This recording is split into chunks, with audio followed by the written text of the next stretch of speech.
I wanted to give myself a trip for my 65th birthday, but my husband called it nonsense, and my daughter told me not to cause trouble. They never asked me what I wanted, and I was just their helper, maid, prop, and silent fixture in the background.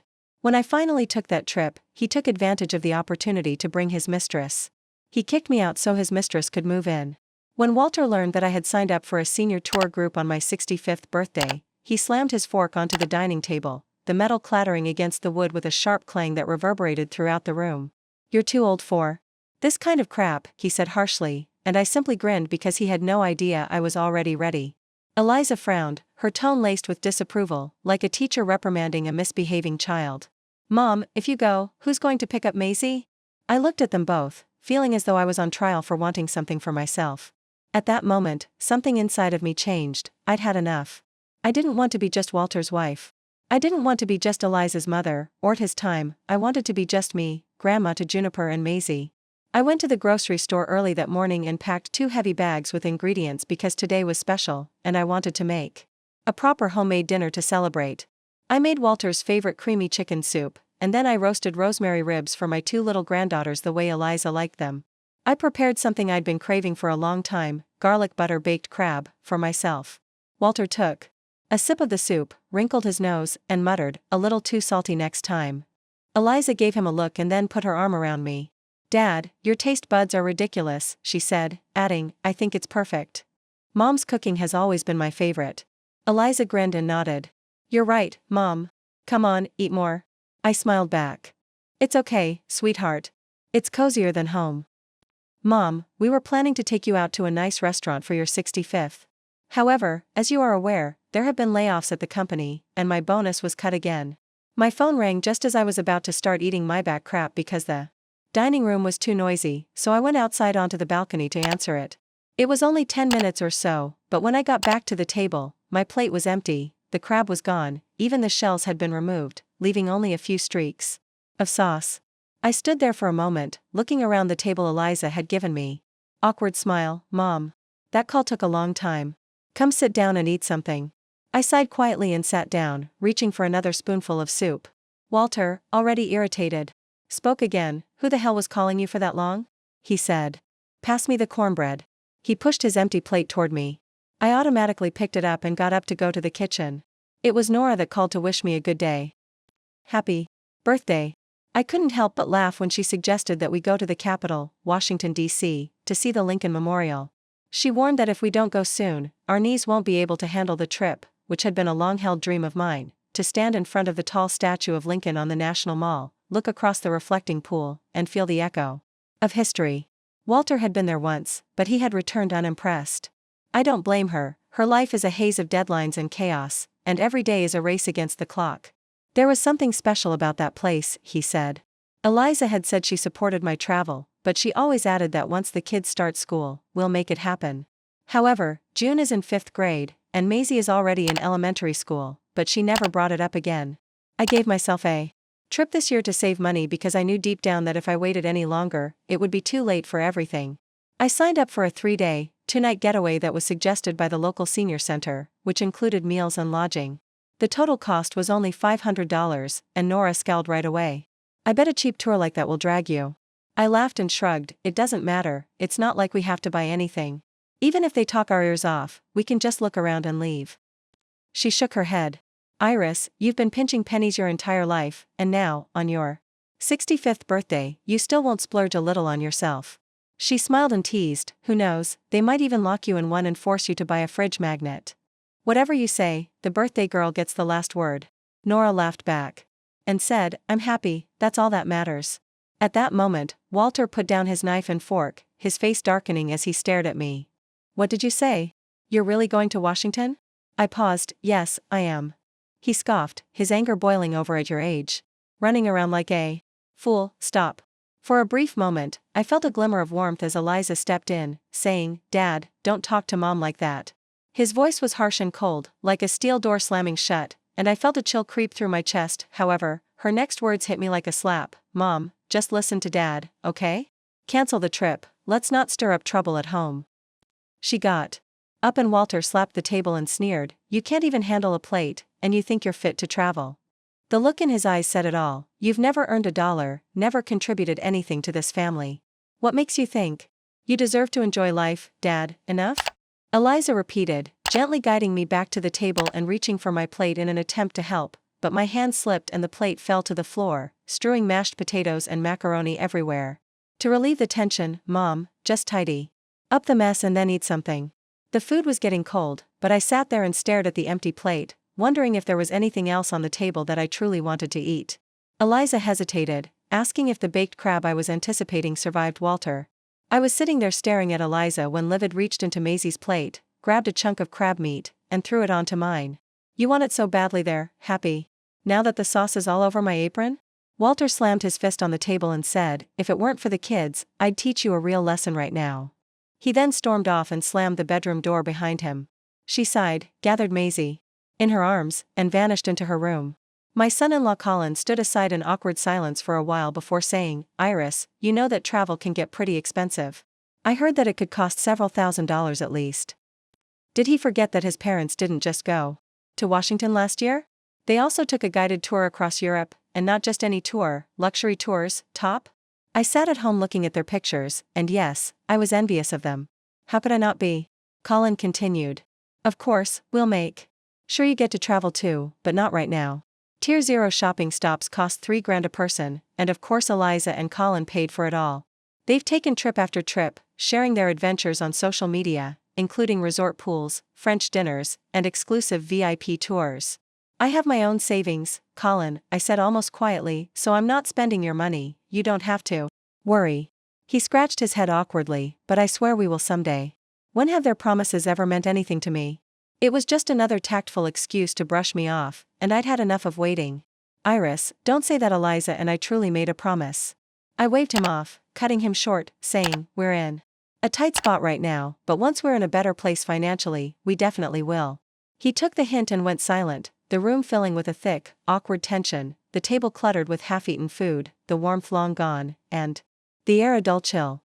In order to prevent Maisie and Juniper from running out and stepping on the plate fragments I had dropped earlier, I stood quietly and knelt down to pick them up.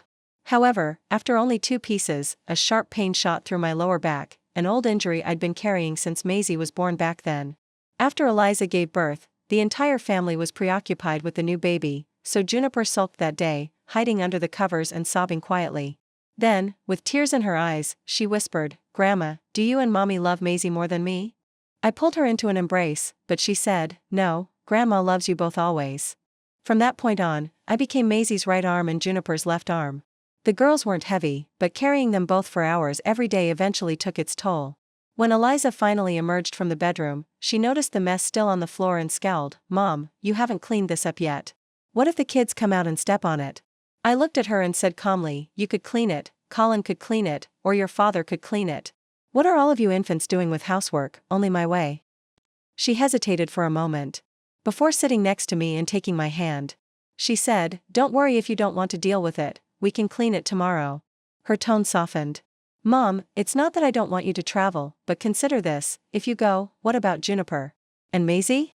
Who's going to pick them up and drop them off? Maisie is the one closest to you, so you'll miss her too, right? How about we, Eliza, I've waited long enough. Do you recall that after you had Juniper, you said I'd have more free time once she started preschool, and I could finally go somewhere? Then preschool started, and you said the school day ended too early, so you needed me to pick her up when I made it through 1st grade. Maybe wait a little longer until they're older, and then you can go. I withdrew my hand and looked at her. My voice was firm and steady. I'm 65 years old, and I don't know how many more years I have left. All I want to do is see the Lincoln Memorial and walk around the National Mall. Is that too much to ask? She lowered her head, her fingers nervously picking at the hem of her shirt, and after a long moment, she said, you got me pregnant with Maisie, but Maisie is in elementary school, and you're still asking me to wait. She muttered, but if you're not here, who's going to take the kids to school? I smiled bitterly, but he was mistaken, there were other people who could help. Her in-laws were both retired and spent their days relaxing at home, so they were more than capable of picking up and dropping off the kids. Eliza simply didn't want to ask, and when she first got married, her in-laws had been overly eager to have children, promising to do so once the baby was born. I will take care of everything. You won't have to do a thing. However, after Juniper was born, everything changed abruptly. They were too old and exhausted, and caring for a baby was more taxing than anticipated. After a month, they had made excuses and vanished, and Eliza eventually returned to me, disappointed and frustrated. I can still clearly recall what she said. "Mom, you're the only person I can rely on. Don't expect me to treat them." I looked at her coldly. "Eliza, if you just get up half an hour earlier every day, you can take Juniper and Maisie to school yourself. As for picking them up, take a day off." She had said, "After this, I'll always take care of you no matter what." But now, she visits them annually with gifts in hand, pays for their vacations, and sends them on opulent trips that made my mouth taste bitter. Take a day off, Colin, or ask his parents, weren't they the ones who said they would help? He looked at me, absolutely taken aback, and I didn't say anything more. I got up and went straight back to my room, where Walter was already lying in bed with his eyes closed, wearing that same expression that used to say, "I'm waiting for your apology." In the past, I probably would have said something like, "I didn't mean anything by it, I was just talking about a trip. I won't go if it upsets you." However, I just wanted to sleep tonight, so I turned off the light and went to bed without saying anything. I had just barely closed my eyes when he kicked me, sending me sprawling to the ground, gasping for air. Eliza and Colin heard the commotion and hurried over to knock on the door to ask if I was okay. Before I could respond, Walter's icy voice came from the bed, pretending to get up already. "Don't make a fool of yourself in front of the children." Eliza opened the door, letting in a lot of light. She saw me still lying on the ground, and her steps faltered. She considered helping me, but Walter yelled at her to stop. "We'll see how long she intends to continue the ACT." Her hands twitched a little, but she didn't move in the end. In the first year of our marriage, he did act decent, but after our parents arranged our marriage, they praised him, saying he was educated, reliable, and kind. On their deathbeds, they had said that as long as he treats you well, we can rest easy. I swallowed the pain and slowly pulled myself up, gripping the edge of the bed. I looked at the man I had been married to for more than 30 years and felt nothing but emptiness. His face changed along with my body after I gave birth, and he began to make fun of me for my lack of education and how I bargained at the market, saying I had no idea how to dress. But how could I? I was raising a child, taking care of the whole household, cooking, and doing laundry. He would come home expecting dinner on the table. Where was I supposed to find the time, energy, or money to make myself appear respectable? He never realized that living a luxurious lifestyle required time and money, but his meager income barely met our necessities. He enjoyed lending money to his alleged friends, none of whom ever returned the favor, whenever I asked him to return the money. He would pull a long face and say, "They're just going through a rough patch. You want me to go chasing people for debt? What about my dignity?" I've been putting up with him shrinking me for years, believing it was because I wasn't good enough, sophisticated enough, or worthy enough, but now I realize that it wasn't me, it was him. He was never worth it, Walter.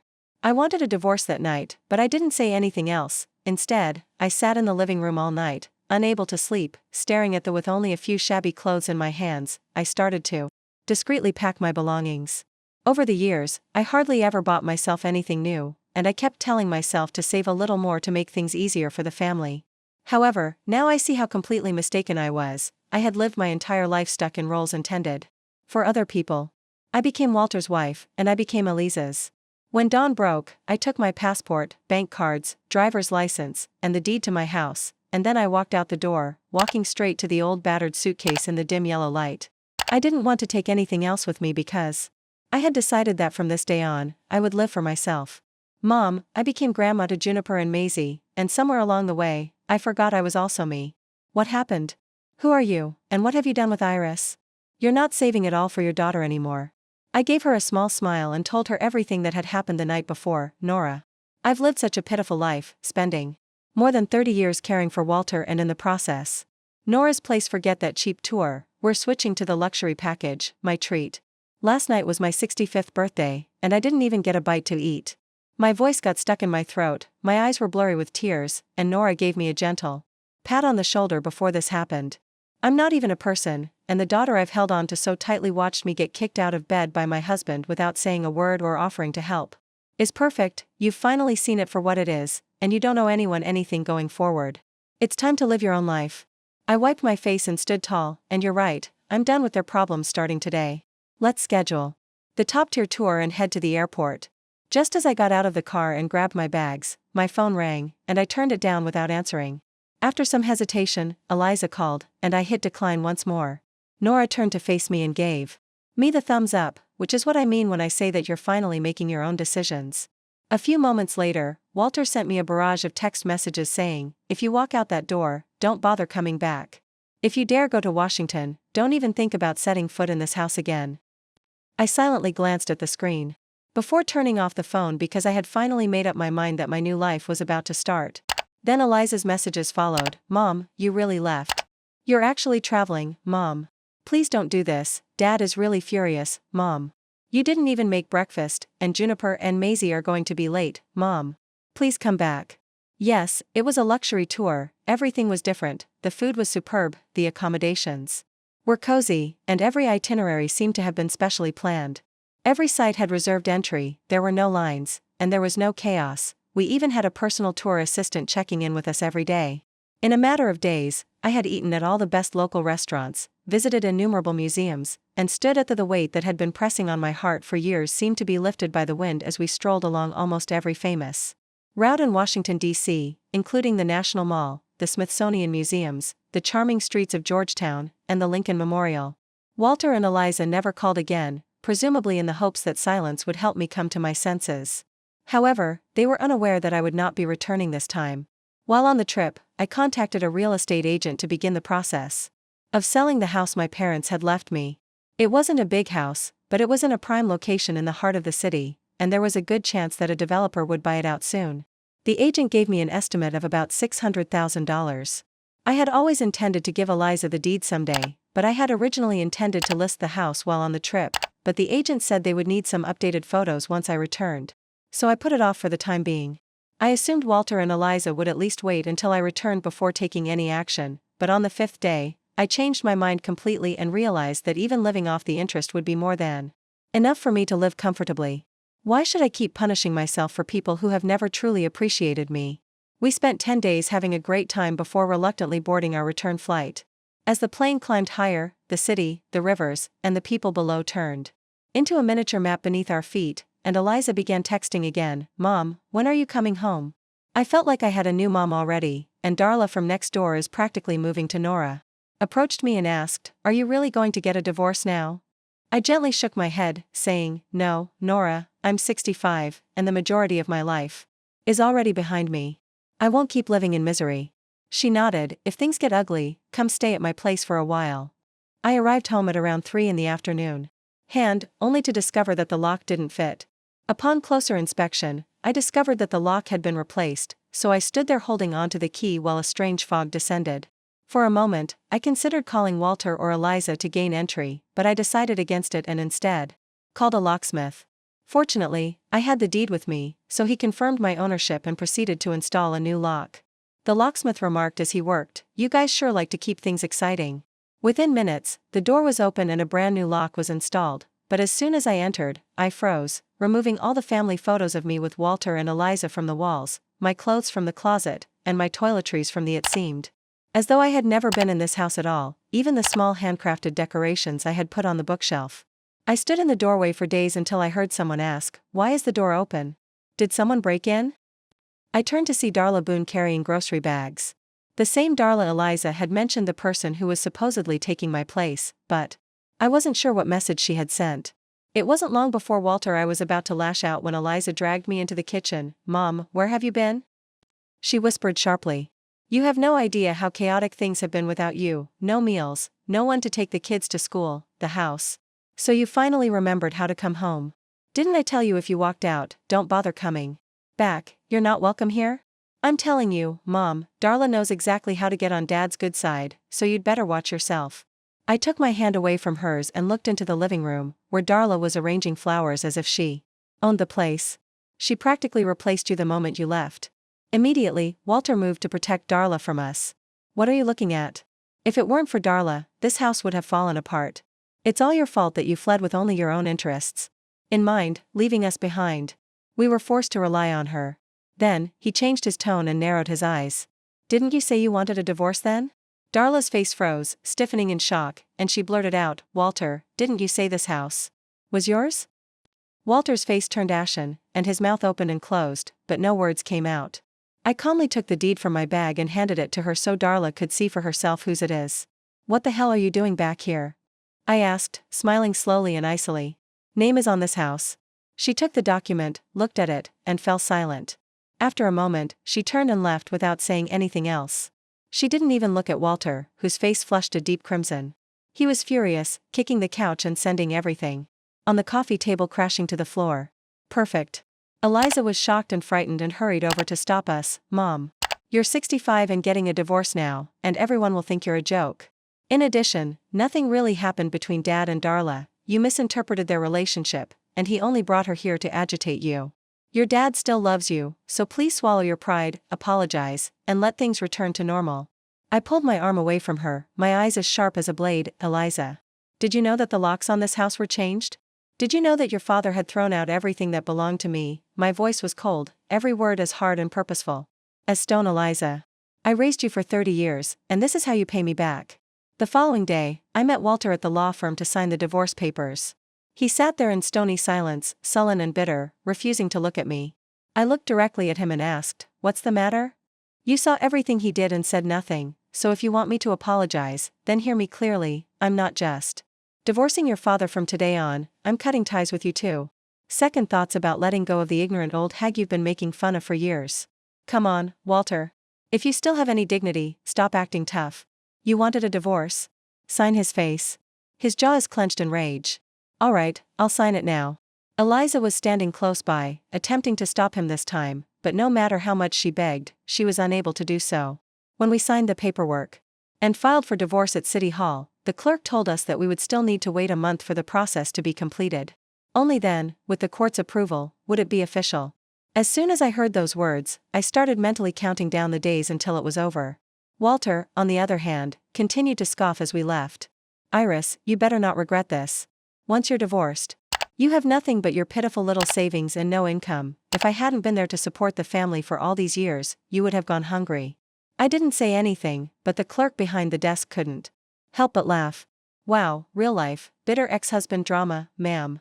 Congratulations, you're finally free. I smiled back, calm and certain. Thank you. Walter stomped off. I walked away in a rage, slamming the door behind me and sending the real estate agent the recently taken pictures of the old house. That little spot downtown was now worth almost $600,000. I didn't think twice and told the agent, "You can lower the price a little if needed. I just want a quick sale." I even added a note on the property that was technically is mine, but it might not be the simplest to get out because my ex-husband and his people are still inside. The agent was unfazed, but don't worry, we've dealt with situations like this many times. If the price is right, buyers can handle anything. A few days later, the agent messaged me to say that someone was interested, and even better, they matched me with a buyer who had experience dealing with difficult situations. When I first met him, I understood what she meant. The man had large, broad shoulders, and I could barely reach his chest due to the tattoos running down both arms and across his back. His voice was gritty but direct, and I heard about your predicament. Don't worry, lady, once this place is mine, I'll make sure those people leave quickly. I couldn't help but laugh. He looked rough, but I liked his directness. Signed the contract right away. Walter must have learned about it from the agency because that's when the call began. I didn't answer a single one, so why didn't I block his number? I wanted him to go crazy and keep calling until his fingers cramped, knowing that he would never get a response. The thought of his face twisted in frustration was enough, and when Eliza started calling, I ignored her. Nevertheless, after a while, they shifted to messages, and Walter's text messages flooded in. Iris, did you really sell the house? Where in hell am I supposed to live? I'm warning you that even if you do, I won't be leaving. If I have to answer the phone, I'll squat here. If not, I can't guarantee what I might do. Who the hell is this buyer? Brought people to throw us out. I'm calling the police, Iris. I'm telling you now that I'm with Darla. It's too late to come crawling back. Then Eliza's messages appeared. Mom, did you really sell the house? What about me and the kids? Why don't you listen to me? I know I was wrong. Maisie and Juniper keep asking when you're coming home, Mom. If you do, I'll make Dad personally apologize to you. The truth is that I always knew Eliza could tell right from wrong, but she lacked the courage to confront it. She knew Walter held the financial reins in the family, and he was the center of attention for her, so regardless of how wrong he was, the entire family had to revolve around him. I was the only mother I had, so never let Darla enter the house again. You regret it too late. She was worried that Darla would take Walter's pension and any remaining assets, so she tried to play the repentant daughter in the hopes that I would come back and restore the old order, but I didn't reply to any of their messages when I read them. The unpaid housekeeper, caretaker, and help. Who cares if the help feels hurt? Only now, when she realized I was serious about the divorce, did she start to panic. Walter looked like a completely different man after 30 days apart. He was once meticulous and well-dressed, but now he stood in front of me in a wrinkled shirt, his hair had turned noticeably grayer, and even his socks didn't match, one brown, one gray. I left them unread until the court finally sent the official divorce decree that day. I sent Walter a single message: "It's time, we will be going to pick up the divorce certificate today." "Iris, why do you look so stylish?" He froze when he saw me, and it took him a few seconds before he finally muttered, "That's right, these past few weeks I had started taking yoga classes, getting skincare treatments, trying a new hairstyle, and wearing well-fitting clothes, and who says age means fading away? Let's go, no more talking," I said flatly. Walter hesitated, opening his mouth and closing it before he spoke. He said, "Perhaps we should get back together. I don't want you to regret this." I looked down at his mismatched socks and laughed icily. "The only thing I regret is not leaving you sooner," he said. "Walter, don't make me lose even more respect for you." Suddenly, we got our official divorce papers. The house was mine. It had been mine before the marriage, so I kept it. When the paperwork was completed, sunlight poured through the window and fell warmly on my shoulders, making it feel as though I was receiving a medal of freedom. Walter kept his head down, his expression unreadable, and I didn't give him another look.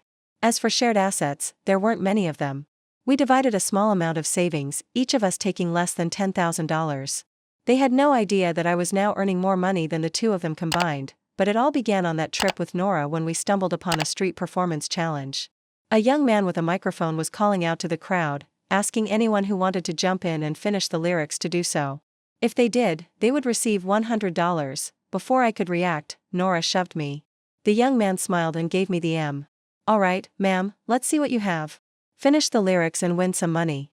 He began singing, and at first I was terrified, but I followed along without missing a beat, thinking I could never live without you by my side. His eyes lit up, and I thought, wow, you know this one, but then I spent. The young man was ecstatic. "Oh my God, ma'am, you're amazing. You should release an album." I had heard that before when I was younger. "I spent many nights wondering how you had wronged me, but I finished smoothly, grew stronger, and learned how to get along." By this point, people had gathered and were murmuring in admiration. I recall that one night after a community performance, a man who introduced himself as a talent scout approached me and said, "I have potential that I should audition to pursue a career in music, Iris." He told me that my voice is powerful and that I belong on a stage. I was tempted, and that night I went home and told Walter about it. His face darkened instantaneously. I still remember the way that talent scout looked at me before he left, his eyes full of regret and disappointment. But fate is funny, isn't it? Decades later, here I was, holding a microphone once more. The crowd around me had grown, and I continued singing "I Will Survive," because he said right away that women who pursue that kind of life are never respectable if you even consider it. And if you even consider it, I'll divorce you. As I stood there, I felt as though I had reincarnated into that young woman again, the one who hadn't been crushed by duty, the one who hadn't been stuck in a suffocating marriage, the one who still had dreams, the one who still had fire, the one who was finally free that day I lost. The applause drowned out the background music because this wasn't just a song, this was the sound of my rebirth. The young man approached me, "Ma'am," after the performance and asked if I would be interested in joining our band on a regular basis. "I own a bar, and we'd love to have you sing a few songs every night. We'll pay you monthly." I said, "Why don't we give it a try?" 30 years ago, I was tethered to a family that never saw me, stuck between the kitchen and the weight of duty. Now that I was finally standing on a stage that was mine, I started performing regularly at the bar, singing and chatting while sharing stories. After a month, business had greatly increased, and people began coming just to hear me sing, drawn by the stories I told in between songs. I also received my first paycheck, which was $6,000, which at first I wanted to refuse. I thought my relationship with Walter was finally over, but Lucas, the young man from the street performance, said, "Iris, this is just the beginning. The value you bring is worth far more." Then he saw a video of me singing that a fan had shared on social media, and suddenly the calls, messages, and voicemails began. "Grandma, I really miss you. Are you not coming back for me? I'm Maisie. When will you return? I really want to see you." Eliza's message followed Mom's. "I know you're upset with me and Dad, but please don't take it out on the girls you raced." Eliza began texting me one after another, but I didn't answer any of them. Eventually, she even had Juniper and Maisie send voice messages. Juniper and Maisie were laughing on the carousel, their faces beaming with delight, and I stood close to them, watching their carefree smiles, and I felt my heart soften. She wasn't wrong. I raised Juniper and Maisie with my own hands, so how could I not care about them? I agreed to see them, but only on the condition that Walter couldn't know Eliza. Since you left, Mom, I've realized how much you put into this family breakfast. The floors don't clean themselves, the homework doesn't teach itself, and I sincerely apologize. I remained silent for a while before calmly asking, how is your father? She looked down and said, if you don't want to see him, we'll move out. I promise he won't show up, but I already knew the truth.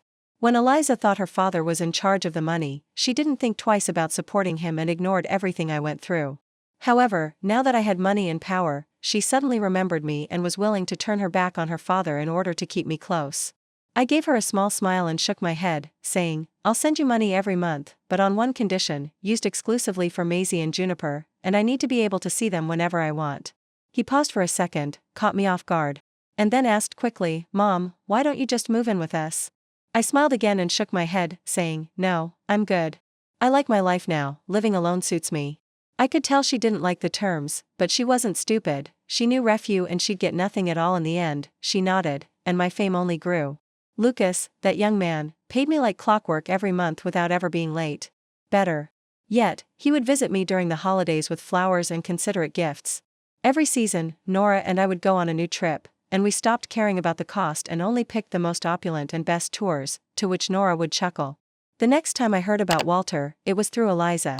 He told me that he eventually married Darla and that he no longer had the house but that he was able to make ends meet on his pension. What he didn't anticipate was that Darla had been drowning in debt, and shortly after the wedding, the debt collectors began phoning Walter and say, my best friend is finally rich enough to spoil me.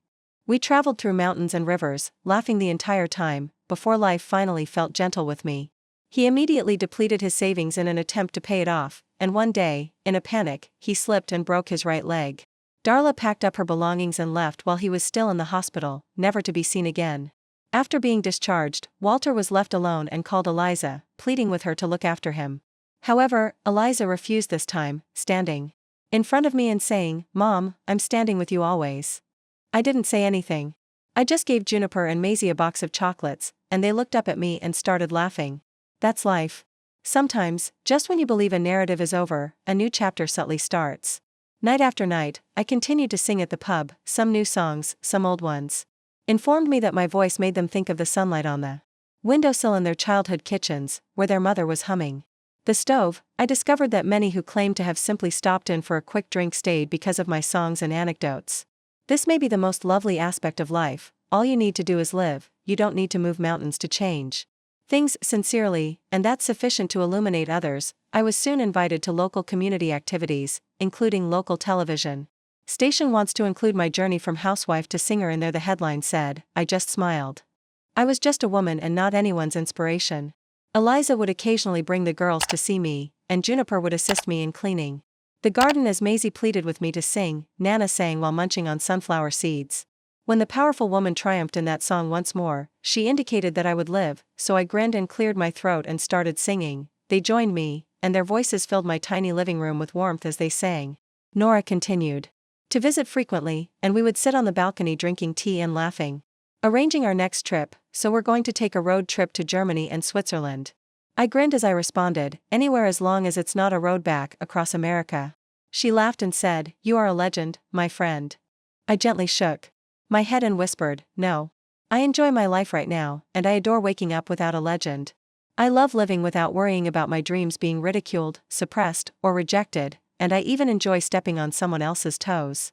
I began writing and compiling my story into a book for women who continue to struggle in silence and for those who are similar to me. Married and obligated to your family to tell them you can start over at age 60? The end, it's when life starts to blossom once more. I'm Ira Sands, and I'm 60 years old. This life I've led is that of an old divorced singer who earns her own money and has at last found her true self. I've only recently learned to appreciate it. A breeze lifts the curtain, sunlight streams in through the window, and I grab the microphone. Hello everyone, this is Iris. Let's sing as we get set to begin the evening's show. Anything lovely today? Life continues, but I've changed.